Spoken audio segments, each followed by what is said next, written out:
नरयूथमुख्यं श्रीरामदूतं शरणं प्रपद्ये।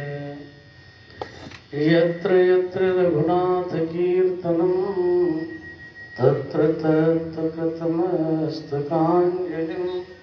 बाष्पवारि परिपूर्णलोचनं मारुतिं नमत राक्षसान्तकम्। श्री गुरुचरण सरोज रज निज मन मुकुर सुधार। वरनौ रघुवर विमल जसो जो दायक फलचारि। वरनौ रघुवर विमल जसो जो दायक फलचारि। वर्णानामर्थ संगानं रसानाम छन्दसामति। मंगलानां चक्रधारो वन्दे वाणी विनायको। बोले सच्चिदानंद भगवान की, सियावर रामचंद्र की, पवन सुत हनुमान की, उमापति महादेव की, गंगे मैया की, गुरुदेव भगवान की जय जय। श्री राधे नमः पार्वती पते हर हर महादेव। प्रेम से दो बार भगवान नाम से कीर्तन करें।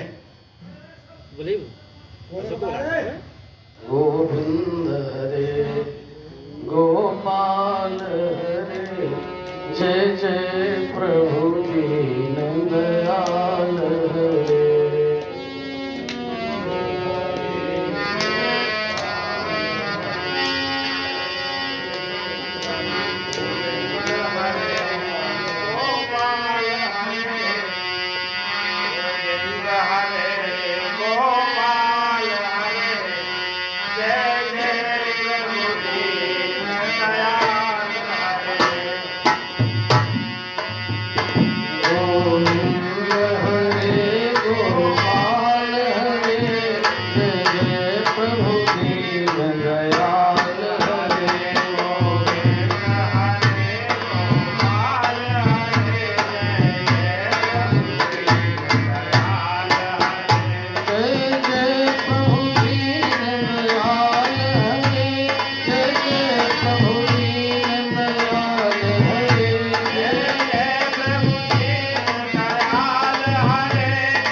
जय जय श्री राम। लगे संहारन सकल सुर वाहन विविध विमान, होई सगुन मंगल शुभद करे अप्सरागण। भगवान शंकर जी का विवाह हो रहा है। कल हम लोग यहीं पर कथा को विश्राम किए थे। बाराती लोग कल तैयार हो गए थे, दूल्हा आज तैयार हो गया। एक दिन बाद शंकर जी का विवाह एक योगी का विवाह है। और योगियों का विवाह कैसे होता है, ये कथा पहले है मानस। भगवान शंकर है साक्षात विश्वास और माता पार्वती जी है श्रद्धा। कथा कहने वाले भगवान शंकर है और सुनने वाली है माता पार्वती। माने सुनने वाले व्यक्ति के जीवन में श्रद्धा हो और कहने वाला व्यक्ति विश्वास पूर्वक भगवान की कथा का वर्णन करे। इन दोनों का पहले मिलन होता है, श्रद्धा का और विश्वास का। ये शंकर जी का पार्वती जी का विवाह पहले क्यों करा रहे? राम कथा बड़ी विचित्र कथा है। कहां विचित्र कथा विस्तार है। भरद्वाज जी ने याज्ञवल्क्य जी से बताओ राम कथा सुननी चाहिए थी कि शंकर की कथा सुननी चाहिए? सुननी तो राम कथा के बारे में उन्होंने पूछा था, महाराज मुझे राम कथा सुना। तो शंकर भगवान याज्ञवल्क्य जी ने भरद्वाज जी को राम की कथा नहीं सुनाई, शंकर जी का चरित्र सुनाया। प्रथम मैं के शिव चरित्र, तो शिव चरित्र पूछा ही नहीं था। अच्छा ऐसे समझ लो कि बीमार व्यक्ति डॉक्टर के पास जाए तो जैसा रोगी चाहता है डॉक्टर वैसी दवा देते हैं। डॉक्टर जो दवा देते हैं वो रोगी को खानी चाहिए।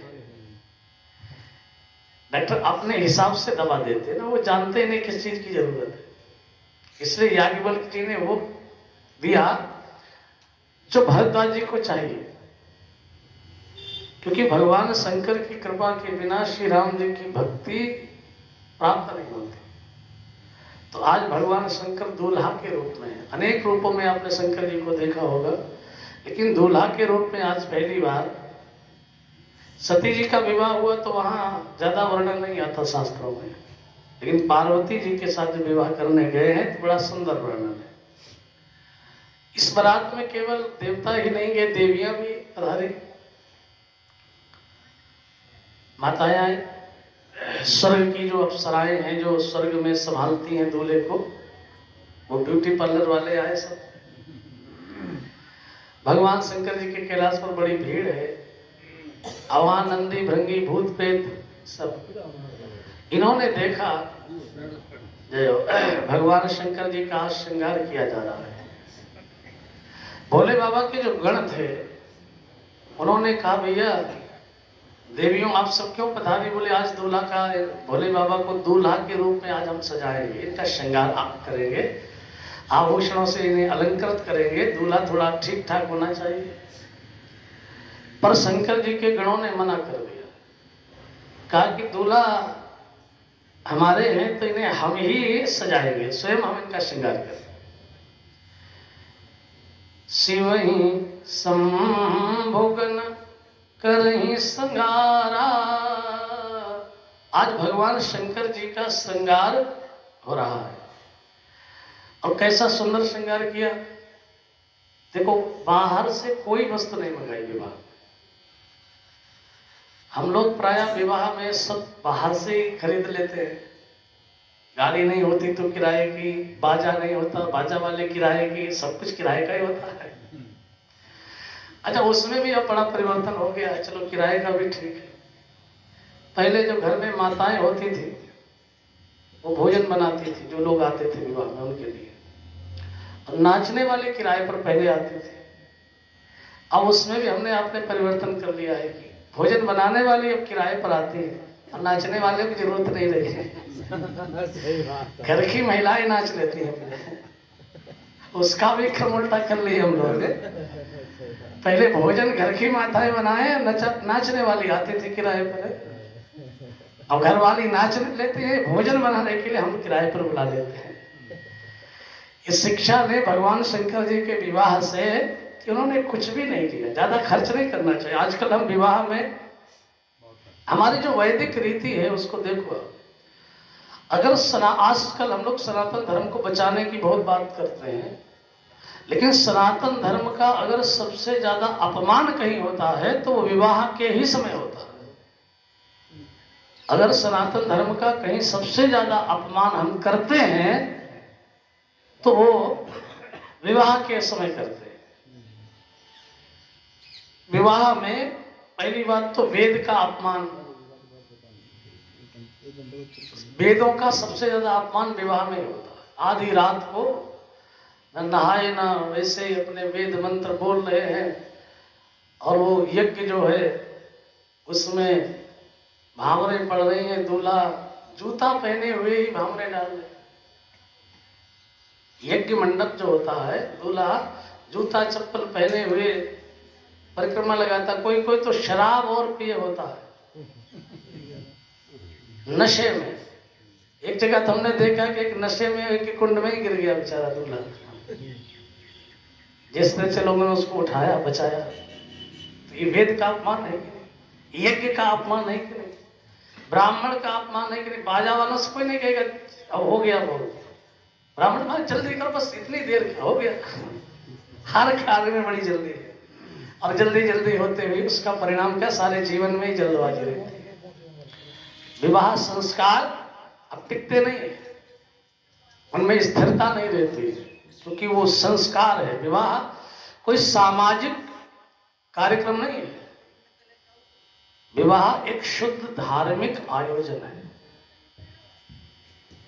शुद्ध धार्मिक आयोजन है, वो कोई सामाजिक कार्यक्रम नहीं है। लेकिन हम लोग उसको सामाजिक कार्यक्रम की तरह करते।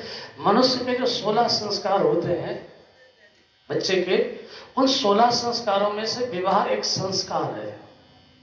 तो संस्कार को संस्कार की ही तरह करना चाहिए। वृद्ध व्यक्ति का सबसे ज्यादा अगर कहीं अपमान होता है तो विवाह के ही समय होता है। वृद्ध का अपमान, वेद का अपमान, यज्ञ का अपमान, ब्राह्मण का अपमान, सब हम उन चीजों पर ध्यान नहीं देते। इसलिए वैदिक विवाह, भगवान शंकर जी का विवाह बहुत साधारण तरीके से हुआ।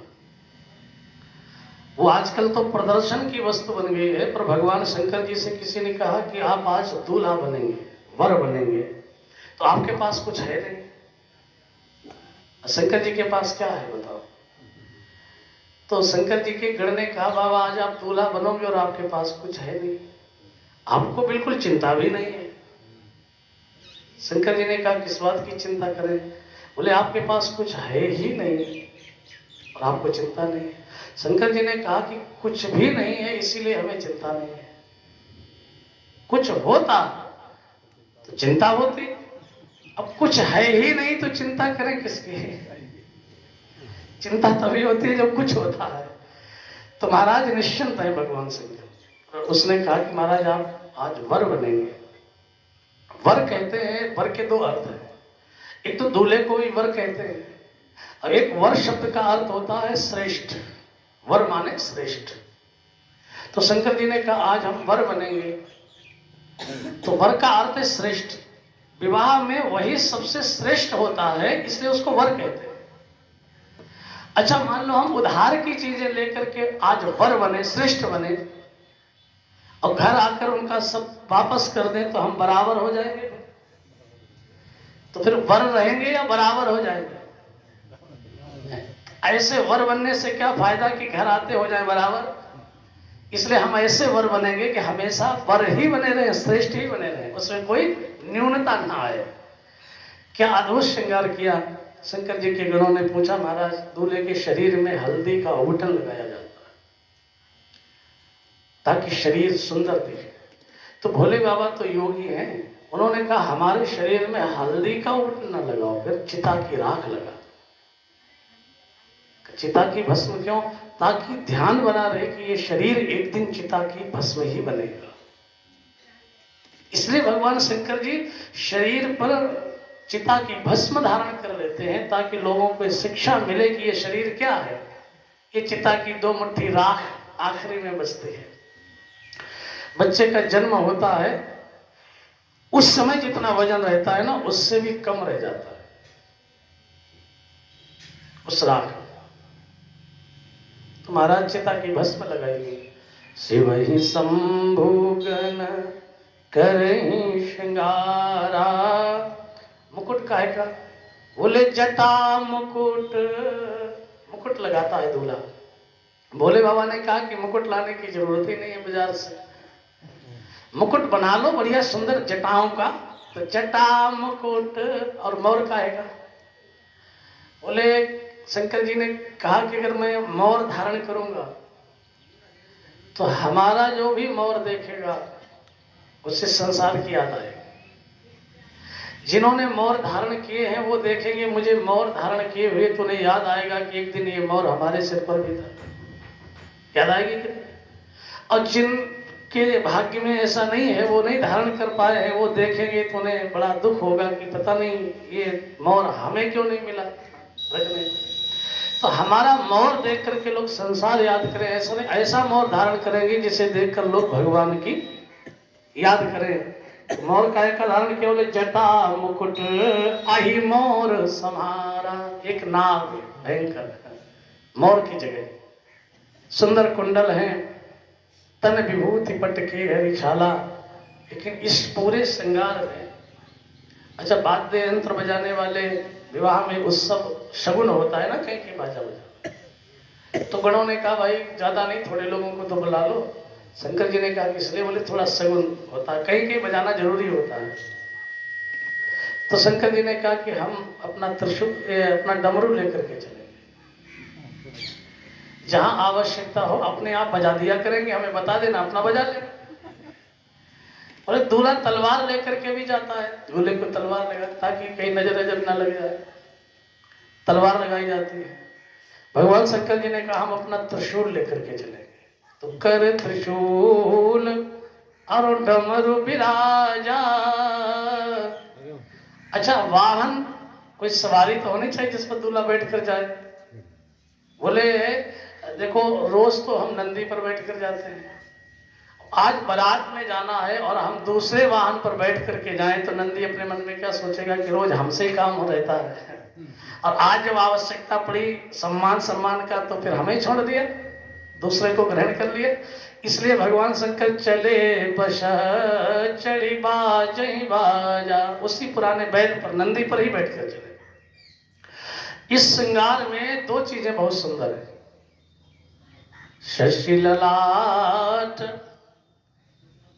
चंद्रमा ललाट पर है, सुंदर सिर गंगा, और भगवती गंगा जटा में है। नयन तीन उपवीत भुजंगा, शशि ललाट सुंदर सुंदर सिर गंगा।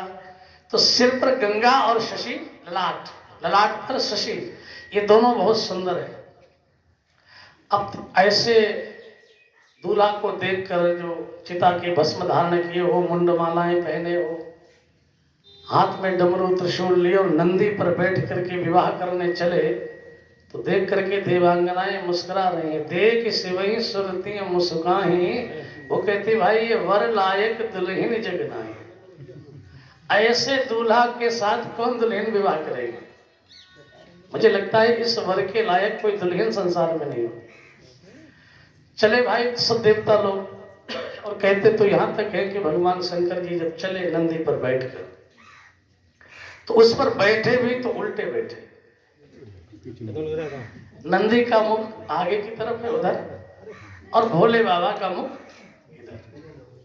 तो किसी ने कहा कि वो आप उल्टे क्यों बैठ गए, सीधे बैठते हैं। भोले बाबा ने कहा कि मान लो हम ससुराल जा रहे हैं और अभी से अपने घर की तरफ पीठ कर ले, उधर ही देखते हुए जाएं, कि ठीक नहीं है, रहना तो इसी घर में है, तो हमें अपना घर दिखता रहे जाते जाते भी कि लौट कर हमें यहीं आना है और पूरी जिंदगी यहीं काटने की। दूसरी मूल बात क्या है कि भगवान शंकर जी उल्टे क्यों बैठ गए? बोले जो बैल है वो धर्म का प्रतीक है। भागवत जी में आता ना कि वो जो परीक्षित जी ने जो बैल को देखा तो बैल नहीं था, धर्म था। तो जो बैल है वो धर्म का प्रतीक है, और धर्म पर जो व्यक्ति बैठा है उस व्यक्ति का जीवन संसारी लोगों से उलट जाना चाहिए, उसका जीवन मुड़ जाना चाहिए। है ना। इसीलिए तो जब कोई व्यक्ति संन्यास लेता है, धार्मिक व्यक्ति, वो मुड़ता है, सिर मुड़ाते हैं कि नहीं। आप तीर्थ में जाते हैं, ये मूड मुड़ाई हुई सन्यासी, तो सिर मुड़ाते हैं। सिर क्यों मुड़ाते? इसलिए ताकि याद बना रहे कि अब हम मुड़ चुके हैं, हम मुड़ गए हैं, भीतर से भगवान में मुड़ गए। तो भगवान शंकर जी ने उल्टे बैठ करके चले नंदी पर। और सबसे बड़ा कारण क्या था उल्टे बैठने का? बाराती पीछे पीछे हैं, सबसे आगे हैं भोले बाबा। बैठ लो, शांति से बैठो सब लोग, आगे आ जाओ, कुछ लोगों को आ जाने दो। बोले सच्चिदानंद भगवान की। श्री कृष्ण गोविंद हरे मुरारी, हे नाथ नारायण वासुदेवा। श्री कृष्ण गोविंद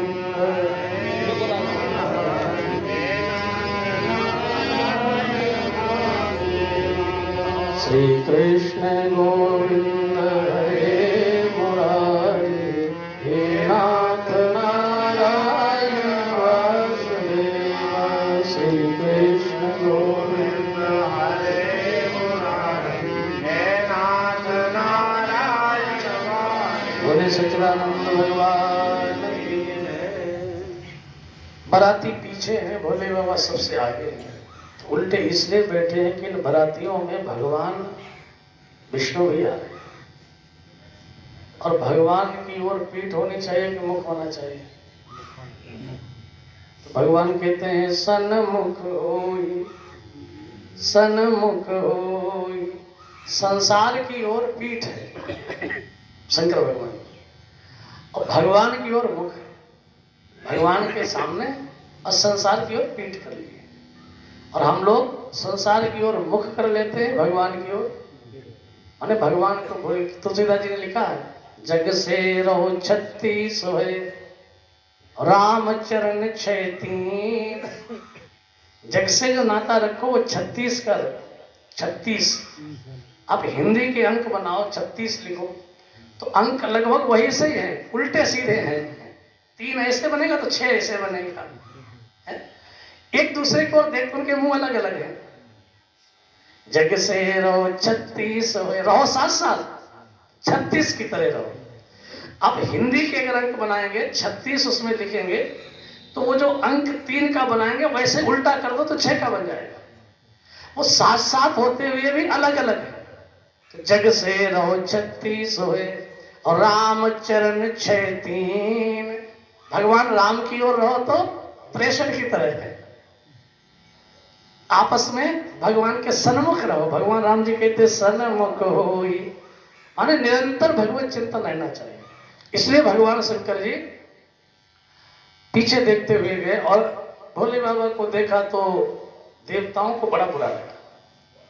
उन्हें लगा कि इस दूल्हे के साथ जाने में हमारी भलाई नहीं है, क्योंकि जब दूल्हा ही ऐसा है तो हमें लोग क्या समझेंगे, ये कहेंगे कि कैसे लोग, तो हमारी बेइज्जती है। हर आदमी अपनी इज्जत चाहता है ना। उन्हें लगा शंकर जी के साथ रहने में हमारी थोड़ी बेइज्जती हो जाएगी।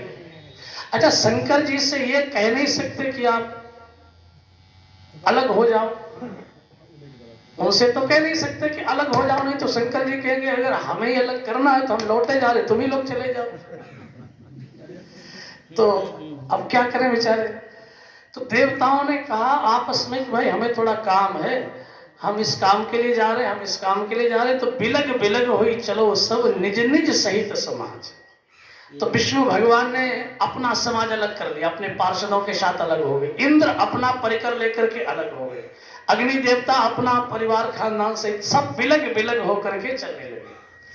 अब शंकर जी का परिवार ही नहीं, केवल 2 लोग, भोले बाबा और नंदी। तो नंदी ने कहा कि बाबा ये सब तो अपना परिकर सहित अलग अलग हो लिया, कि सब बोले कि हम वहीं मिलेंगे, हम वहीं मिलेंगे बारात में। इसलिए याद रखना, मित्र बनाना, अपना बनाना, तो ये बड़े बड़े लोगों से दोस्ती नहीं करना। देवता आए थे ना बारात में स्वर्ग से, ऊपर से, ये बड़े बड़े लोग वहीं मिलते हैं, यहाँ नहीं मिलते। जहां तुम्हें जरूरत होगी वहां नहीं मिलेंगे। ये कोई मर भी जाएगा ना तो ये फोन से पूछ लेंगे कि कौन से घाट पे जा रहे हैं, ये घाट पे मिलेंगे वहां। कंधा लगा कर खेल ले जाने वाला कोई गरीब मित्र ही मिलेगा, इसलिए सेवा करने वाला कोई गरीब ही मिलेगा। ये बड़े बड़े लोग तो वही मिलते हैं। देवता लोग बोले हम सीधे वही मिलेंगे, तो बिलक बिलक हुई। भोले बाबा अकेले रह गए बिल्कुल नंदी के साथ। नंदी को बड़ा अपमान लगा, उसने कहा महाराज आज आपके साथ कोई नहीं है बारात में। भगवान शंकर जी ने कहा कि देखो अभी हमारे लोग आए ही नहीं है, अभी हमने अपने लोगों को बुलाया ही नहीं। और अब भोले बाबा ने आवाहन किया अपने लोगों का। तो नंदी ने कहा आपके लोग कहाँ रहते हैं? भगवान शंकर जी ने कहा जितने शमशान है दुनिया में, हर शमशान में जो रहने वाले लोग हैं वो अपने ही लोग हैं। वो सारा परिवार भोले बाबा ने बुलाया। तो अति प्रिय वचन सुनत प्रिय के रे, भृंगी प्रेरी सकल गण तेरे। सारे गणों को बुलाया। तो शिव अनुशासन सुन सब आए, प्रभु पद जलज शीस दिन नाए। भोले बाबा का जो अनुशासन हुआ, आज्ञा हुई, तो दुनिया में जितने शमशान हैं उनमें रहने वाले जितने भूत प्रेत हैं, लहरा के भी गए होंगे वहां उस समय जितने रहे होंगे। महाराज आज तो बड़ी भारी भीड़ वहां इकट्ठी हो गई। देखा तो पूरा समाज। और कैसे थे? तुलसी बाबा कहते हैं को मुखहीन, किसी के मुख नहीं था।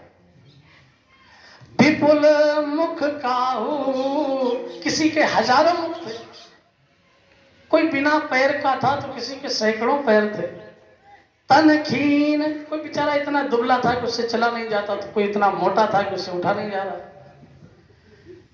भूषण कराल कपाल कर, सब सत्य सोनित तन भरे। कि जितने भी भूत हैं ये भगवान शंकर के साथी हैं। इसका अर्थ आप समझे, जितने भूत हैं वो शंकर जी के साथ हैं। तो भूत का मतलब क्या? अगर आपको शंकर जी का साथ करना है तो भूत बनना पड़ेगा। आप जानते शंकर जी के साथ ही सब भूत प्रेत ही नहीं। तो भूत का अर्थ क्या है? अच्छा, भूत आप किसे कहते हैं? कोई व्यक्ति यदि मर जाए, अब मरने के बाद उसके सब संस्कार हो जाए, और उसके बाद वो व्यक्ति तुम्हें जुनावी की बाजार में मिल जाए, वही तो तुम क्या कहोगे कि कौन है? यही कहोगे। मरने के बाद भी जो दिख जाए तुम्हें, आप क्या कहोगे कि भूत है? मरने के बाद जो है। अच्छा, मरना क्या है? मृत्यु जब आती है तो वो क्या करते हैं, क्या मिटा देती है? बोले जितने तुम्हारे नाते रिश्ते संबंध हैं वो सब मिट जाते हैं कि नहीं? मृत्यु सबको छीन लेती है कि नहीं? तो मरने के बाद ये सब नाते रिश्ते सब व्यर्थ हो जाते हैं, सब मृत्यु आकर के नहीं छीन लेती है। मौत आकर के जो कुछ भी तुमसे छीनती है, केवल एक बार ये सोचना कि जब मौत आएगी तो हमसे क्या क्या चीजें छीनेगी। और मौत आकर के जितनी चीजें तुमसे छीन लेती है उसे एक बार अपने जिंदा रहते हुए छोड़ करके देख लेना। अगर आपने उन सब चीजों को छोड़ दिया तो फिर संसार की दृष्टि से तुम तो मर ही गए। किसी ने कहा जीवन है अनमोल, काम कुछ ऐसा कर जा, और पाकर गुरु से ज्ञान मित्र मरने से पहले ही मर जा। पाकर गुरु से ज्ञान मित्र मरने से पहले मर जा। अपने घट में बैठ निरंतर नहीं किसी के घर जा, और सीता राम नाम सुमिरन कर भव सागर से। ये मरने का अर्थ है। मृत्यु आकर जो छुड़ाएगी। अच्छा, मौत आकर छुड़ाती तो भी हम नहीं छोड़ना चाहते, इसलिए जब कोई संन्यास लेता है तो वो सब छुड़ा ही दिया जाता है। उसके शरीर का भी पिंडदान कर दिया जाता है, सारे संबंधों को अग्नि में स्वाहा कर दिया जाता है। तो इसका अभिप्राय इतना है कि जिन लोगों ने मौत जो छुड़ाती है वो सब जिन्होंने छोड़ दिया है, ऐसे जो परमहंस हैं, जो परम योगी हैं, वो परमहंस भगवान शंकर जी के साथ ही हैं। वो भगवान शंकर जी के मित्र हैं, शंकर जी के अनुचर हैं। उन्हीं को शंकर जी का सानिध्य प्राप्त होता है। अब ऐसे जो लोग हैं जो सर्वस्व संबंध त्याग करके एकमात्र भगवान के ही हो गए हैं, भगवान के अलावा और किसी से लेना देना संबंध ही इनका नहीं रहा। ऐसे लोग कई प्रकार के होते हैं। को मुखहीन, किसी के तो मुख ही नहीं होता। इसका अर्थ क्या है? बोले कई लोग तो बिल्कुल मौन हो गए हैं, जिन्होंने जान लिया वो बिल्कुल शांत हो गए, मौन हो गए। जैसे कबीरदास जी कहते हैं, किसी ने कहा अब आप बताओ, तो बोले क्या बताए, क्या बोले? मन मस्त हुआ फिर क्या बोले, हीरा पायो गांठ गठियायो, हीरा पायो जो प्राप्त किया, गांठ गठियायो, बार बार उसे क्या खोले। उसे खोले क्या? जो अमूल्य चीज मिली है वो गांठ में बांध लिया है, उसको क्या खोलना? तो ये मौन हो गए। कुछ महापुरुष शांत हो गए। किसी किसी ने प्राप्त कर लिया है तो विपुल मुख का, वो कोई बहुत मुख वाले। इसका अर्थ क्या है कि बहुत प्रकार की जो बात है वो एक ही मुख से जो उसका वर्णन कर रहे हैं वो बहुत मुख वाले हैं। को मुखहीन तो विपुल मुख का हो, कोई बिना पैर वाले हैं, कोई 1000 पैर वाले हैं। इस प्रकार ये सब भूत प्रेतों से घिरे हुए भोले बाबा की बारात ने महाराज प्रस्थान किया। तुलसी बाबा कहते जस दूल्हा, अब बारात बढ़िया। अब जस दूल्हा तसी बनी बराता, अब जैसा दूल्हा है वैसे बराती। कौतुक विविधि हो ही मग जाता। और यहाँ तुलसीदास जी कहते यहाँ हिमांचल, यहाँ क्यों कहा? बोले बराती बाद में गए।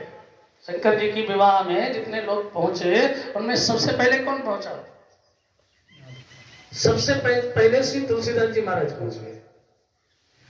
अगर वो बारात में होते तो उन्हें लिखना चाहिए वहां हिमांचल रचो बिताना। आप फोन करके किसी से पूछते हैं भैया वहां क्या हो रहा है? अरे जहां आप नहीं हो वहां के लिए यही पूछते हो कि वहां क्या हो रहा है, और जहां तुम होते हो कहते यहाँ ये हो रहा है। तो गोस्वामी जी शब्द क्या प्रयोग करते हैं? वहां नहीं लिखते, बोले यहाँ हिमांचल। यहाँ इसका मतलब बाबा कहाँ है? बारात में नहीं है, जनवासे में आ गए, दुल्हन के घर आ गए। पार्वती मैया की बड़ी कृपा है उनके जीवन में, इसलिए कहते यहाँ हिमांचल रचो बिताना, और अति विचित्र नहीं जाई बखाना। सारी धरती पर जहां तक पर्वत हैं सारे पर्वतों को निमंत्रण दिया गया। पर्वत बुलाए गए, और केवल पहाड़ ही नहीं बुलाए गए, वन सागर सारे समुद्र बुलाए गए, और सब नदी, सारी नदियां, गंगा आदि समस्त नदियां बुलाई गई। गंगा जी तो आई नहीं भोले बाबा के साथ। वन सागर सब नदी तलावा, हिमगिरी सब कहूं निवत पठावा। हिमालय ने सबको निमंत्रण दिया। अच्छा, ये सारे पर्वत, सारी नदियां, सारे वन, काम रूप सुंदर तनुधारी, सहित समाज सहित वरनारी, ये सारे दिव्य शरीर धारण करके महाराज उस विवाह उत्सव में सम्मिलित हो रहे हैं। अब देखो, कई लोग सोचते कि तालाब कैसे चलेंगे, नदियां कैसे चलेंगे, वन कैसे चलेंगे, पहाड़ कैसे चलेंगे। इस प्रकार से जो सृष्टि है, जो हमें आपको दिखाई पड़ती है, इस सृष्टि के 3 रूप है। एक आदि भौतिक रूप है, एक आध्यात्मिक रूप है और एक आदि दैविक रूप है। सारी सृष्टि 3 तरह से परिणित है। आदि भौतिक रूप सृष्टि का सब लोगों को दिखाई देता है। देखो, ये पृथ्वी है, तो पृथ्वी एक तो जिस पर हम आप सब बैठे हुए हैं, ये पृथ्वी का आदि भौतिक रूप है। एक पृथ्वी का आध्यात्मिक रूप है। अच्छा बताओ, आपके शरीर में पृथ्वी है कि नहीं है? चित्ति जल पावक गगन समीरा, पंच रचित अति अधम शरीरा। अब कोई व्यक्ति ये कहे कि हमारे शरीर में पृथ्वी है, तो कोई कहे फिर तुम बैठे कहाँ हो? तो पृथ्वी तुम्हारे शरीर में है, तुम बैठे कहाँ हो? अरे भाई, ये पृथ्वी का आदि भौतिक रूप है, और तुम्हारे अंदर पृथ्वी है, ये पृथ्वी का आध्यात्मिक रूप है और एक पृथ्वी का देवी रूप भी है। पृथ्वी माँ की तरह है, देवी के रूप में है। जब पृथ्वी पर ज्यादा भार बढ़ा तो पृथ्वी मैया धेनु रूप धरी हृदय विचारी और गई जहां सुर नर मुनि झारी। वहां गई कि नहीं? तो वो पृथ्वी का देवी रूप है। तो जितने भी पदार्थ हैं, समुद्र भी 3 रूपों में है, सूर्य भी 3 रूपों में है। एक सूर्य आपके नेत्र में भी बैठा है जिससे दिखता है। तो महाराज ये जितने भी पदार्थ है, सृष्टि जो है वो 3 प्रकार से है। हम लोगों को जो आज ज्ञान है, आज का जो विज्ञान है, उस विज्ञान जो है वो केवल पदार्थ विद्या को जानता है। पदार्थ की जो शक्ति है केवल उसको जानता है। तो इसके अलावा जो आध्यात्मिक रूप है, आदि दैविक रूप है, ये भी होते हैं। अच्छा, दूसरी बात, अगर इसका ऐसे समझ में ना आप साधारण अर्थ करना चाहो तो इसका एक अर्थ ये भी है कि सारे पर्वतों को बुलाने का अर्थ है कि जितने भी पर्वतों के राजा हैं उन समस्त राजाओं को निमंत्रण दिया। जितने वनों के राजा हैं उनको बुलाया गया। जितने नदियों के और सरोवरों के किनारे के राजा हैं इन सबको भी इस विवाह उत्सव में सम्मिलित होने के लिए निमंत्रण दिया गया। तो आज सब बढ़िया अद्भुत श्रृंगार करके बोले काम रूप सुंदर तनुधारी और सहित समाज सहित भरनारी। हिमालय में सबका यथोचित महाराज सत्कार किया। जैसे भगवान राम जी का विवाह हुआ है, राजा जनक जी की भी जो व्यवस्था थी वो महाराज वहाँ विवाह, ये दोनों है मानस जी में। महाराज जनक जी की भी व्यवस्था बड़ी सुंदर थी। देखो, जो बेटियां होती हैं वो भले ही किसी की हो, लेकिन उसको हमेशा सामाजिक संपत्ति की तरह माना गया, माने सामाजिक रूप में माना गया है। बेटियां सबकी होती है। इसलिए आज भी ये परंपरा है हमारे गांव में, जब किसी बेटी का विवाह होता है तो सारे गांव के लोग उसके विवाह में यथा योग्य अपनी श्रद्धा अनुसार जो इच्छा होती है वो थोड़ा थोड़ा सहयोग सब करते हैं। क्योंकि बेटी एक व्यक्ति पर वो भार रूप में ना बने, इसके लिए सब सहयोग करते हैं। तो महाराज इस भारी समारोह में बड़ी सुंदर शोभा, पुर शोभा अवलोक सुहाई लागई लघु बिरंच निपुनाई। ब्रह्मा जी की सृष्टि भी बड़ी छोटी सी लगने लगी। कुछ ऐसी चीजें हैं यहाँ जो ब्रह्मा जी की बनाई सृष्टि में होती ही नहीं है महाराज। बनिता पुरुष सुंदर चतुर छवि देखी मुनि मन मोहि। मंगल विपुल तोरण पताका केतु ग्रह ग्रह सोहि। वर्णन करते बाबा कहते जगदम्बा जहां अवतरी सोपुर वर्णि न जाई। उस पुर की क्या शोभा का वर्णन करे जहां साक्षात जगदम्बा ही विराजमान है। जैसे महाराज बड़ा सुंदर नगर में तैयारियां चल रही, कोलाहल चल रहा, लोग आ रहे जा रहे, बड़ा भारी उत्सव चल रहा है, तब तक किसी ने आकर सूचना दी कि नगर निकट बारात सुनी आई। बोले भैया बारात आ गई आगे, अब तो बड़ा भारी उत्सव। अच्छा, जैसे ये सूचना मिली कि बारात आ गई तो सबसे पहले जो भागे पता कौन थे? बच्चे। बारात आती है तो आज भी गांव में आपने देखा हो, सबसे पहले गांव के जो बच्चे होते ना वो भाग कर जाते, देखे दूल्हा कैसा। तो हिमाचलपुर के भी जितने छोटे छोटे बच्चे थे वो भागे और भाग कर गए। भगवान भोले बाबा भूत प्रेतों से घिरे हुए एक जगह बैठे। जैसे बच्चों ने देखा भोले बाबा, तो बच्चे होते हैं, उन्हें भयानक डर लगा। महाराज सारे बच्चे बालक सबले जीव पराने, बालक भाग खड़े हुए, जितनी जल्दी गए उतनी जल्दी आ गए। और आए घरों में तो घर का दरवाजा बंद कर रहे हैं, ताला लगा रहे हैं भीतर से। घर वाले कहते क्या करते हो? बोले हम बारात देखा है कैसी है। अच्छा बताओ कैसी बारात है? बच्चे बोले हम ये तो नहीं बता सकते कि बारात कैसी है, क्योंकि पूरी देख ही नहीं पाए। हम इतना बता सकते हैं कि इस बारात को देखने का फल क्या है, ये बता सकते हैं। क्या है? बोले इस बारात को देखने के बाद भी जो जिंदा बच जाए, समझ लो बहुत बड़ा भाग्यशाली है, बड़ा पुण्यात्मा व्यक्ति है वो। बालक कह रहे जो जियत राई बारात देखत पुण्य बढ़ते कर सही। देख सो उमा विवाह घर घर बात असिल रिकन कही। बालक कहते इस बारात, घर में माँ बाप ने समझाया ऐसे बाहर मत कह देना, नहीं राजा की बिटिया की बारात है और तुमने ऐसे कहा तो राजा बहुत दंड देंगे। और बच्चे बोले कि किसी दूसरे से तो हम तब कहें जब घर से निकले, हम ये सोच कर ही दरवाजा बंद कर रहे हैं कि जब तक बारात रहेगी हम निकलेंगे ही नहीं घर से, कहेंगे क्या। बच्चों ने, माँ बाप ने कहा तो ये दरवाजा क्यों बंद कर रहे हो? बोले अगर बाराती घर आ गए तो आपका भी निकलना मुश्किल हो जाएगा, इसलिए ताला बंद किए दे रहे। अच्छा, ये तो बालकों की बात रही, सारे नगर में बात बच्चों ने फैला दी। अब स्वागत के लिए माला वाला लेकर के और मिठाई जलपान लेकर के कुछ लोग जो है, बड़े बड़े लोग जो समझदार थे, और कहा तो बालक है छोड़ो। अब महाराज बड़े बड़े लोग गए, ले अगवान बारात आए, अगवान लेने गए, आगे लेने गए समझदार लोग, रिश्तेदार बड़े बूढ़े सब गांव वाले गए। अच्छा, उन्होंने जब देखा दूल्हा तो जो बच्चों ने देखा उन्हें जैसा लगा वैसे ही बड़े बड़ों को भी लगा। बच्चों को डर लगा, वो भाग खड़े हुए, पर बड़े बड़ों की समस्या है कि उन्हें भी डर लगा। बड़े बड़ों, कई बार ऐसा होता है कि बच्चे अपनी जगह सही होते हैं पर हम लोग जानबूझ कर उनकी बात नहीं मानते। बच्चों को डर लगा तो वो भाग खड़े हुए। अब बड़े बड़ों का भी मन हुआ कि हम भी भागे। उन्होंने सोचा अगर हम भागे तो लोग क्या कहेंगे, कि फिर हमें और बच्चों में अंतर क्या रहा। इसलिए तुलसी बाबा कहते धरी धीरज ता रहे सयाने।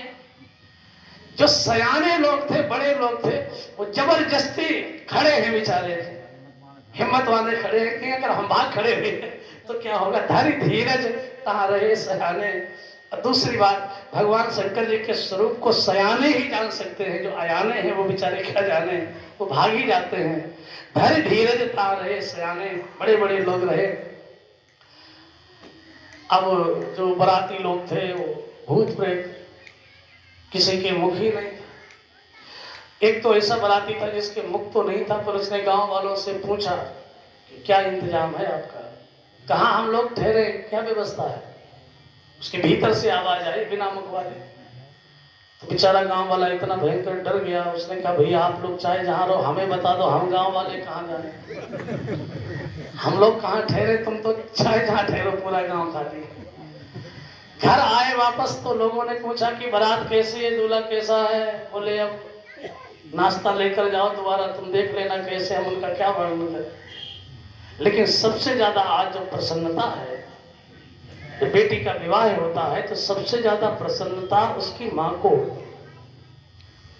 माँ आज मैना शुभ आरती समारी और संग सुमंगल गावही नारी। मैना, माता मैना ने कंचन थार, सोने की थाल में सोह पर पानी, हाथ में स्वर्ण थाल है और परिछन चली हरे हर्षानी। द्वार चार जो होता है ना, दूल्हा द्वार पर आता है तो माता स्वर्ण थाल लेकर के और कलश में जल लेकर के आरती उतारने के लिए द्वार पर खड़ी हुई। कितनी गांवों में होकर के दूल्हा आया है, किसी न किसी की नजर लग गई होगी, इतना सुंदर ही होगा दूल्हा। अम्मा को थोड़ी पता कि कैसा होगा, उन्हें तो यही उम्मीद थी कि बिटिया ने इतने 1000 वर्ष तपस्या करी है तो सुंदर ही होंगे। आज स्वर्ण थाल में आरती सजाकर कलश में जल लेकर के आई। उसी समय महाराज द्वार पर जमावड़ा लगने लगा। जो बराती लोग आए थे, सबसे पहले भगवान नारायण गरुड़ पर बैठे। विष्णु भगवान को देखा गरुड़ पर तो माँ ने समझा शायद यही दूल्हा है। तब तक नारद जी भी आ गए। मध्यस्थ तो नारद जी। मैया ने कहा, मैना ने, नारद जी आज ये शुभ दिन लाने वाले तुम ही हो हमारे घर में, मैं तुम्हारा एहसान कभी नहीं भूलूंगी। नारद जी बोले माता ऐसे बोलती रहना, आप अपनी बात बदलना नहीं, आप ऐसे बोलो। नहीं नहीं नारद जी, सच में ये शुभ दिन तो तुम्हारी कृपा से आया, नहीं तो मेरे ऐसे भाग्य कहाँ थे जो भोले बाबा यहाँ पधारते। विष्णु भगवान को गरुड़ पर बैठा देखा तो माँ ने सोचा कि शायद यही भगवान, यही शंकर भगवान है। नारद जी तुमने दूल्हा तो बहुत सुंदर बताया। नारद जी ने कहा कि नहीं माता जी ये दूल्हा नहीं, फिर ये उनके मिलने जुलने वाले ऐसे लोग हैं, मित्र मंडली। तो माँ ने सोचा कि जिनके मित्र इतने सुंदर हैं वो खुद कितने सुंदर होंगे। तो नारद जी ने कहा धैर्य रखो, आ ही रहे होंगे तभी देख लेना कितने सुंदर है। तब तक देखा ऐरावत हाथी के ऊपर बैठे हुए देवराज इंद्र मुकुट बांधे आ रहे हैं। इंद्र को देखा तो माँ बोली नारद जी तुमने दूल्हा बहुत सुंदर बताया। अरे नहीं माता, ऐसी गलती नहीं, कि दूल्हा नहीं, ये उनके नौकर चाकर। तो माँ ने सोचा कि जिनके नौकर चाकर हाथी पर बैठे आ रहे हैं तो खुद दूल्हा काहे पर बैठे होंगे। नारद जी ने कहा आ ही रहे हैं, थोड़ा ध्यान रखो। तब तक अग्नि देवता ये क्या करते हैं, बोले ये भोजन बनाते हैं। पवन देवता है, ये क्या करते हैं, बोले ये झाड़ू लगाते हैं। ज्यादा जगह है ना तो पवन चलती तभी झाड़ू लगती है, अन्यथा कौन लगाएगा। माँ ने सोचा कि इतने बड़ा। तब तक देखा नारद जी ने कि नंदी पर उल्टे बैठे हुए भोले बाबा अब आ रहे भूत प्रेतों से घिरे हुए। तो नारद जी ने सोचा अब यहाँ रुकना ठीक नहीं है, पता नहीं कैसा स्वागत हमारा होने लग जाए दूल्हा को देखकर। तो कहा माता जी हमें और भी बहुत काम है, हम जा रहे हैं। हाँ नारद जी जाओ, अभी लौट आना। नारद जी चले गए। अब माता मैना ने देखा भूत प्रेतों से घिरे हुए विकट वेश रुद्र ही जब देखा। भूत प्रेतों से घिरे हुए, माने सोचा ये बराती रात में तमाशा वाले होंगे। उन्हें ये क्या पता कि दूल्हे पूरा तमाशा बना हुआ है। महाराज द्वार पर आकर के नंदी खड़ा हुआ। माँ ने कहा दूल्हा कहाँ है। बोले पहले नंदी का पूजन करो, इसे कुछ खिलाओ पिलाओ, तो नंदी को घुमाया जाएगा तब दूल्हे का दर्शन होगा। शंकर जी ने सोचा चलो हमारा होगा सो होगा, इस बेचारे का इसका तो पूजन हो गया, नहीं हमारी जगह अगर हम सीधे ही बैठे होते तो इसे भी कोई नहीं पूछता। नंदी आदि का पूजन होने के पश्चात जब भोले बाबा का दर्शन किया माताओं ने, तुलसी बाबा कहते भागी भवन, बोले भागी भवन पैठी अति त्रासा। माने दरवाजा बंद कर लिया, बेचारी भाग गई। वो थाली वहीं गिर गई, कलश का जल वहीं गिर गया। देवताओं ने कहा कि लो बेइज्जती होगी, यही हमें आशा थी, यही सम्मान होगा। लेकिन धन्य है भोले बाबा, वो अपमान में भी कहीं ना कहीं अपना सम्मान ढूंढ लेते हैं।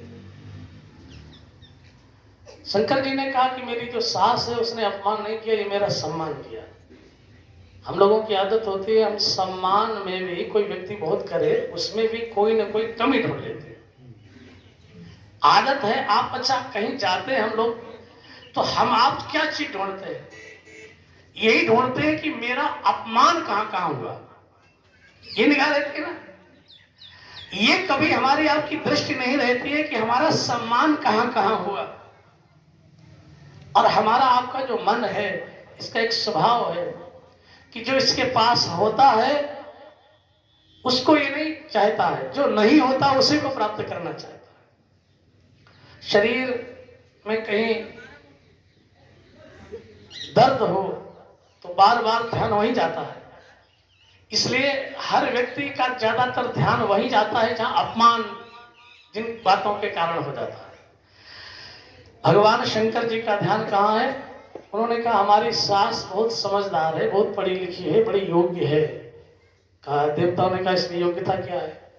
सास तुम्हारी आरती करने आई थी, उसने आरती उतारे बिना ही दीपक पटक दिया, कलश का जल पटक दिया, इसमें सम्मान क्या है।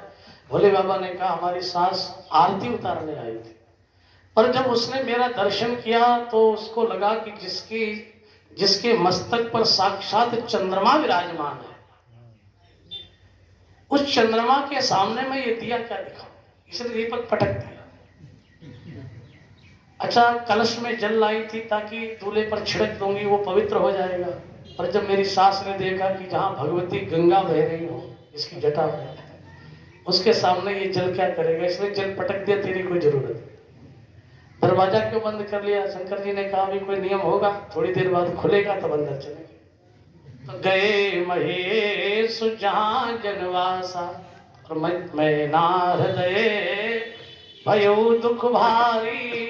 इधर मैना माता घर में नहीं, भोले बाबा जनवासे में गए, बारात सारी ठहर गई, सारी बारात बड़ी चिंतित है अब क्या होगा। सबसे ज्यादा देवता बेचारे परेशान, अभी तक न किसी को चाय मिली है ना, न ठंडा मिला न लस्सी मिली, सब बेचारे ऐसे खड़े हैं। फैसला हो जाए तब तो कुछ काम आगे बढ़े। अब इधर मैना माता पार्वती जी को गोद में लेकर के महाराज रोने लगे। एक माँ अपनी बेटी के लिए रोती है और इतना रोई कि उनके मुंह से निकल गया, हे ब्रह्मा तूने स्त्रियों को बनाया ही बेकार। कत विधि सजी और नारी जग माही, पराधीन सपनों सुख नाई। और एक नारी का जो जीवन है महाराज वो पराधीन है। बचपन में अपने माँ बाप के अधीन है, जवानी में युवावस्था में अपने पति के अधीन है, और वृद्धावस्था में अपने पुत्रों के अधीन है। नारी का सारा जीवन पराधीनता में जाता है कि नहीं। बचपन में माँ बाप के अधीन है, उनकी आज्ञा के बिना घर से बाहर नहीं जा सकती। युवावस्था आ गई तो पति के अधीन है, उसकी आज्ञा के बिना कुछ नहीं कर सकती। बुढ़ापा आ गया तो फिर बेटों के अधीन रहना पड़ता है। इसलिए कत विधि सजी नारी जग माही, बोली पराधीन सपनों सुख नाई। पराधीन, इसको स्वप्न में भी सुख नहीं मिलता। रोने लगी महाराज विलाप करके। और जब ज्यादा दुखी हुई तो माता पार्वती जी ने बोली जगदम्बा मैया की। और रोते हुए बोली पार्वती, जेहि विधि तुम्हि रूप अस दीना। जिस ब्रह्मा ने तुम्हें इतना सुंदर बनाया, उस ब्रह्मा की बुद्धि खराब हो गई तो तुम्हारे लिए ऐसा दूल्हा बताया। जो फल कल्प वृक्ष में लगना चाहिए वो बबूल के पेड़ में लगा दिया ब्रह्मा ने। जो फल चाहिए सुरतरु सो बरबस बबूल ही ला गई। मैं ऐसा विवाह नहीं करूंगी। और इनकार कर दिया। अब बेटी तुम्हें लेकर के मैं क्या करूं, समुद्र में कूद जाऊं, पहाड़ से कूद जाऊं, आग में जल जाऊं, तुम सहित गिरते गिरूं, पावक जरूं, जल निधि मां परूं, घर जाओ अपजस होई बर जियत विवाह न करूं। मैं अपने जिंदा ये विवाह नहीं करूं। बहुत महाराज विलाप करने लगी। तो देखो मानस में कई जगह माताओं ने उपदेश दिया है। शोक में रोती हुई अपनी माता मैना को माता पार्वती जी ने उपदेश दिया, बड़ा सुंदर उपदेश दिया। आजकल हम लोग ये ग्रंथ नहीं पढ़ते हैं। अब ज्ञान के लिए इधर उधर न जाने कहां कहां लोग भटकते हैं। भटकते कि नहीं भटकते हम ज्ञान पाने के। और घर में रामचरितमानस जी हैं, इनका स्वाध्याय नहीं करते। पहले लोग अपने घर में शास्त्रों का अध्ययन करते थे, तो उन्हें ज्ञान के लिए कहीं भटकने की आवश्यकता नहीं पड़ती। हम सब ऐसा नियम बनाएं कि मानस जी का अध्ययन स्वयं करें, मानस जी का पाठ करें और इसको समझें। ज्ञान ज्ञानी संसार में कभी कभी कोई होता है। आप लोगों ने मानस के उत्तरकांड को आप पढ़िए तो पता चलेगा ज्ञानी कौन होता है। आजकल तो ज्ञानी घर घर घूम रहे हैं। आजकल तो ज्ञानियों की ही भरमार है सबसे ज्यादा।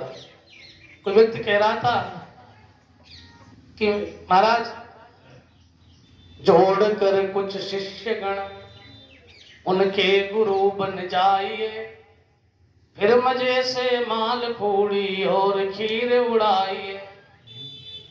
गांव के बाहर बगीचे में बना लो झोपड़ी, दीप जैसी देह दम के सीप जैसी खोपड़ी। अब कोई पूछने आ जाए कि ब्रह्म क्या है, जीव क्या, तू कौन है, मैं कौन हूं। ब्रह्म क्या, जीव क्या, तू कौन है, मैं कौन हूं। तो स्लेट पर लिख दो महोदय, आजकल मैं मौन हूं। बस हो गया।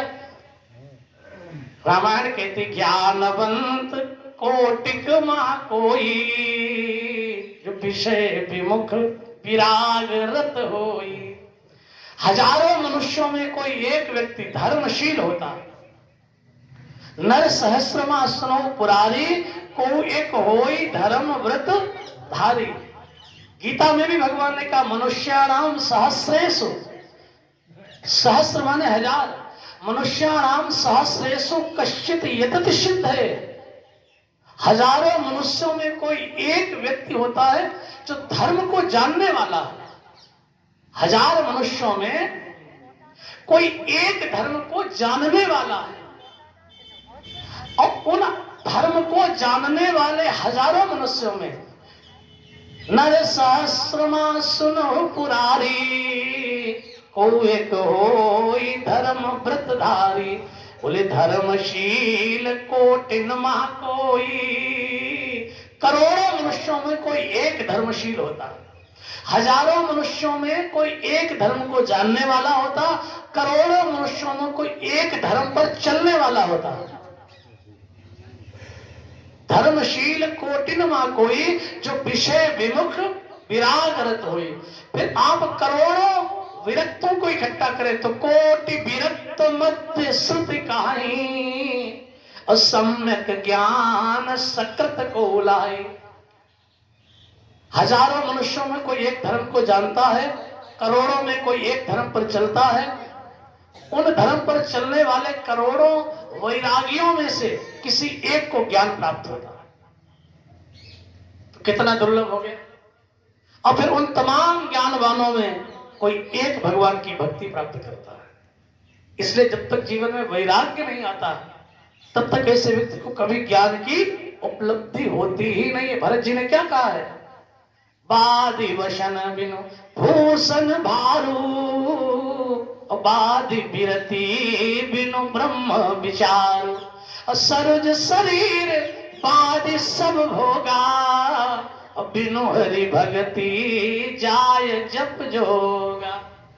अब अयोध्या कांड पढ़ो, भरत जी महाराज कहते हैं बादि वशन बिनु भूषण भारू। किसी व्यक्ति का बहुत सुंदर श्रृंगार किया जाए और उसे सोने चांदी के आभूषण पहनाए जाए।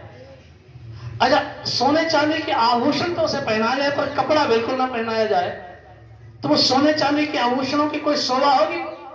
सोने चांदी के आभूषणों की शोभा वस्त्र के ऊपर होती है।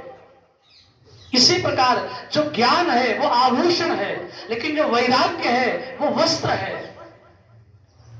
ज्ञान आभूषण है लेकिन वैराग्य वस्त्र है। तो पहले वैराग्य जीवन में हो तब कोई ज्ञान की बात करे तो वो ज्ञान शोभा देता है। अब वैराग्य बिल्कुल हो ही नहीं और बात ज्ञान की, कितनी हीरा कितना ही महंगा पहन लो और कपड़े ना पहनाए जाए। विदु बदनी शव भांति समारी, सोहन बसन बिना वर नारी। हनुमान जी ने यही कहा। और इसी प्रकार श्री भरत जी महाराज कहते हैं बादि वसन बिनु भूषण भारू, बादि विरति बिनु ब्रह्म विचारू। और बोले सरोज शरीर बादि सब भोगा। आपके शरीर में रोग है,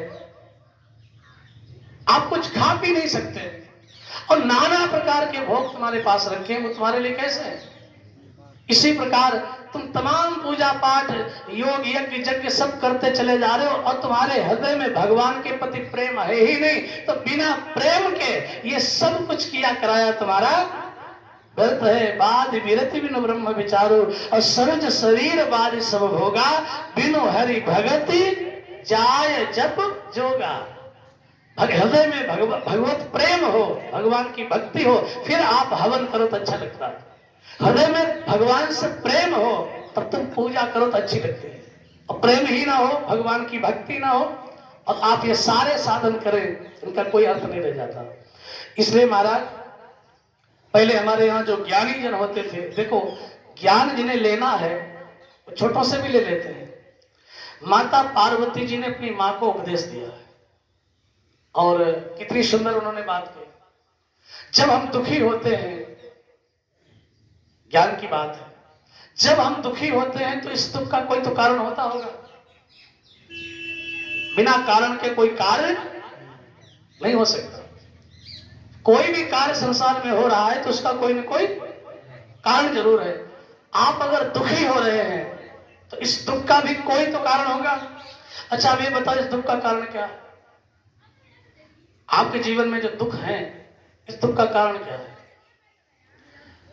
जब हम उसके कारण पर विचार करते हैं दुख का। अच्छा आप किसी ज्योतिषी के पास चले जाते हो जब आप दुखी होते हो, तो आप किसी जोशी के पास चले जाते और उससे पूछते कि मेरे दुख का कारण क्या है, तो जोशी क्या कहता है कि वो जो 9 ग्रह हैं उनमें से 2-3 ग्रह आपके खराब हैं। अब ग्रहों का आपने क्या बिगाड़ा है, वो आपको इतना क्लेश दे रहे हैं।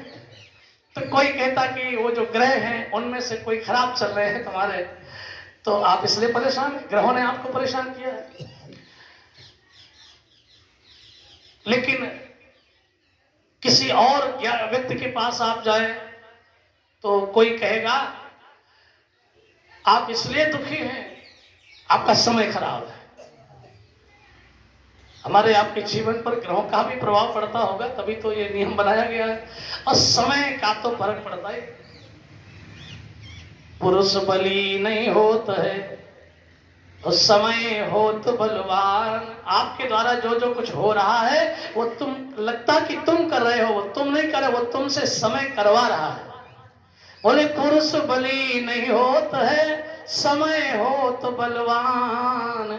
भीलन लूटी गोपिका, सोई अर्जुन सोई बाण। तो बल अर्जुन में नहीं था, बल तो किसी और का था, बाद में तो नहीं रहा। तो समय का भी प्रभाव पड़ता है। चढ़ समय के हिंडोले में मानव कभी, मनुष्य समय के हिंडोले में बैठा है। चक्र ऊपर जाता है तो ऊपर जाता, नीचे आता तो बेचारा नीचे आता। तो किसी ने समय को कारण माना है, किसी ने ग्रहों को कारण माना है, और किसी ने कर्म को कारण माना है कि तुम्हारे पिछले जन्म का या इसी जन्म का ये कोई कर्म है जो तुम्हें कष्ट दे रहा है। लेकिन कुछ महापुरुषों ने केवल मन को इसका कारण माना है। कई प्रकार से हम लोग सुखी दुखी होते हैं। कई बार मन भी इसमें एक कारण हो जाता है। मन का जो संकल्प विकल्प है वो सुखी दुखी जीव को करता है। मन की प्रतिकूलताएं दुख का कारण है। माने हम ज्यादा सोच लेते हैं वो पूरा नहीं होता। आजकल तो हम लोग इसी बात से ज्यादा दुखी हैं। दुख का और कोई कारण नहीं है, तो हम लोग मानसिक रूप से ज्यादा दुखी हैं। अधिकतर जो दुख है वो हमें हमारे कारण ही प्राप्त होता है। उसका कारण कौन है? हम स्वयं हैं। हमें हमारे कारण ही दुख ज्यादा प्राप्त होता। माने हमारे पास सब कुछ होते हुए, पहले पुराने जमाने में जो लोग रहते थे उनके पास ज्यादा साधन नहीं थे, लेकिन वो सुखी ज्यादा थे। हमारे गुरुजी कहते थे कि पहले बिस्तर अच्छे नहीं थे पर नींद अच्छी थी। अब बिस्तर अच्छे हैं पर नींद गायब हो गई। पहले भोजन अच्छा नहीं मिलता था पर भूख बढ़िया लगती थी। अब भोजन बहुत अच्छा मिलता है पर अब भूख की गोलियां खानी पड़ती हैं, नींद की गोलियां खानी पड़ती हैं। तो महाराज इसमें बहुत हद तक हमारा जो मन है, ये मन ही इसका कारण है। इसलिए मानसिक चिंताएं ज्यादा है। आपने कभी गाय या भैंस उसको कभी टेंशन में बैठे नहीं देखा होगा। देखा कभी भैंस आपकी टेंशन में बैठी हो, गाय बैठी हो? आदमी बहुत सोचता है तो इसलिए बेचारा चिंतित है। और माता पार्वती जी ने जो बात कही, उन्होंने बहुत सुंदर बात कही। बोले कर्म लिखा, कर्म की प्रधानता बताई। बोले कर्म लिखा जो बाउर नाऊ, तो कत दोष लगाई काहू। मां, मेरे भाग्य में, मेरे कर्म में अगर दुख लिखा है आप तो मुझे दुख ही प्राप्त होगा, और अगर सुख लिखा है तो निश्चित सुख दुख जो लिखा लीलार हमरे, जाव जहां पाऊ बतई। जहां जाऊंगी वहां मुझे वही प्राप्त होगा। एक कहानी आती है कि किसी घर में कोई व्यक्ति रहता था तो बेचारा बहुत दुखी था। तो किसी ने सलाह दी कि तुम इस घर को छोड़ दो तो तुम सुखी हो जाओगे। तो सोचा चलो दिल्ली चले जाएं, वहीं नौकरी करेंगे, घर पे कुछ है हमारे यहाँ, सुखी नहीं हो सकते। तो वो घर से निकलकर पति पत्नी बच्चे सब सड़क पर गए। अब इंतजार कर रहे थे बस का। उसे ख्याल आया कि कोई बहुत जरूरी चीज थी पर वो घर में ही रह गई। तो वो घर वापस लौट कर आया, उसने ताला खोला, देखा तो कमरे में एक व्यक्ति बैठा हुआ, कपड़े वपड़े पहन रहा है, तो तैयार हो रहा है। तो उसने पूछा भैया तुम कौन हो? उसने कहा कि मैं तुम्हारा कर्म हूं। जो तुमने कर्म किए हैं जीवन में, मैं वही हूँ। तो तुम कहाँ जाने की तैयारी करे? उसने कहा कि दिल्ली। कहा तुम बाद में पहुंचोगे, हम तुम्हें वही मिलेंगे। इसलिए याद रखना, किया हुआ जो कर्म है वो पीछा नहीं छोड़ता, वो साथ रहता है। कर्म लिखा जो बाउर नाहूं, तो कत दोष लगाएगा। जीव सुखी नहीं हो सकता संसार में। कि भगवान ने जब जीव को बनाया तो भगवान से जीव ने कहा कि हम संसार घूमने जा रहे हैं, तो भगवान ने कहा जाओ, और भगवान ने दुख बनाया। जीव चला तो भगवान ने दुख से कहा कि तुम भी जाओ इसके पीछे पीछे। तो दुख ने कहा कि कब तक रहे इसके पीछे पीछे? भगवान ने कहा तब तक इसका साथ मत छोड़ना जब तक ये लौट कर हमारे पास ना आ जाए। हमारे पास आ जाए तब तुम इसका साथ छोड़ देना। इसलिए तुम तब तक सुखी हो ही नहीं सकते जब तक कि भगवान के चरणों में नहीं पहुंच जाते। तुम्हारा मन तभी सुखी हो सकता है जब तुम्हारा मन भगवान के चरण कमलों में पहुंच जाए। इसके अलावा और कोई साधन नान्या पंथा विद्यते यनाय, वेद कहते हैं, और कोई दूसरा रास्ता नहीं है। व्यक्ति सुखी कौन है? बोले सुखी मीन जे नीर अगाधा, और जिम हरि शरण नए कहु बाधा। भगवान की शरण में ही कोई बाधा नहीं है। बाकी दुनिया में आप कुछ भी कर ले, हर कार्य में बाधा ही बाधा है। केवल भगवान की शरणागति में जाने पर कोई बाधा नहीं। इसलिए कर्म लिखा मां, मेरे भाग्य में जो लिखा होगा वो मुझे प्राप्त होगा, इसलिए तुम चिंता न करो। अच्छा, इधर देवता बहुत देर से परेशान है कि अब चाय वाय तो आई नहीं, चाय समोसा कुछ नहीं आया, बहुत देर हुई। बोले भाई अब किसे पकड़े? अरे घर में क्या चल रहा है तो पता नहीं चल रहा है। तो बोले किसे पकड़े? बोले जो बीच का मध्यस्थ है उसे पकड़ो। नारद जी को पकड़ा गया। कहा भाई कैसे देरदार हो रही है, तुम आगे बढ़ाओ काम। अब नारद जी तो जानते हैं कि मामला क्या है। उन्होंने सोचा अगर मैं अकेला चला गया घर में तो फिर पता नहीं कैसा स्वागत शुरू हो जाए हमारा। तो नारद जी ने कहा सप्त ऋषियों से कि देखो हम अकेले ही नहीं हैं इसमें मध्यस्थ, तुम लोग भी हो, तुम भी पार्वती के पास गए थे, तो तुम भी हमारे साथ चलो, कम से कम 8 लोग हो जाएंगे। ते अवसर नारद सहित और ऋषि सप्त समेत, समाचार सुन तुहि निग्रह गवने तुरत निकेत। नारद जी आए, और जैसे मैं मैना माता ने देखा, नारद जी मैंने तुम्हारा भी क्या बिगाड़ा? नारद जी हाथ जोड़ के बोले मैया हमने तुम्हारा क्या बिगाड़ा? माँ ने कहा कुछ बाकी रह गया, मेरी बेटी की बारात लौटी जा रही है, मैं बेटी के सहित आत्महत्या करें। नारद जी ने कहा क्यों? मैंने क्या किया? बोले तुमने मेरी बेटी को ऐसा बोला बताया। नारद जी ने कहा कि माँ तुम्हारी बेटी, मैं तो समझा नहीं तुम्हारी कोई बेटी। अब मैना को बड़ा क्रोध आया। नारद जी ये मेरी बेटी नहीं है पार्वती। बोले नहीं ये तुम्हारी बेटी तो नहीं है। कौन है? बोले ये तुम्हारी माँ है। और ये तुम्हारी नहीं है, हमारी भी माँ है। और ये हमारी तुम्हारी ही नहीं है, सारे जगत की माँ है। तब नारद सब ही समझावा, और पूर्व कथा प्रसंग सुनावा। पुरानी कथा सुनाई सती जी के अवतार की। और माँ एक बार भगवान भोले बाबा आ रहे थे, श्री राम जी पर संशय किया। सियवेश सती जो कीन ते अपराध शंकर परे। मैना माता को बताया, नारद जी ने सारी कथा सुनाई कि इनसे एक अपराध हो गया था। क्या? इन्होंने सीता का वेश धारण कर लिया। ते अपराध शंकर परे, इस अपराध से शंकर जी ने त्याग दिया। तुम्हारे घर में जन्मी है, अब भोले बाबा को पुनः ये प्राप्त करेंगे। जब सबको ये समाचार पता चला ये आदि शक्ति जगत जननी माँ जगदम्बा है, तब मैना हेमंत वनंदे और पुनि पुनि पार्वती पद वंदे। बोले जगदम्बा मैया की, शंकर भगवान की।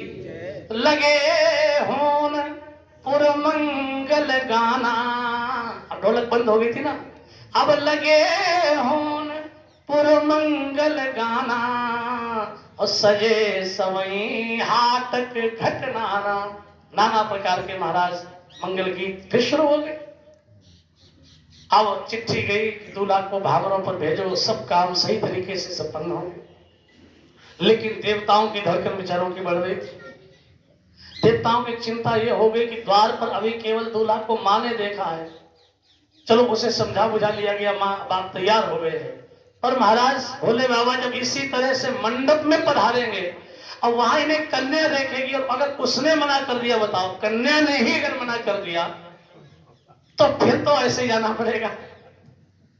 तो शंकर जी को समझाया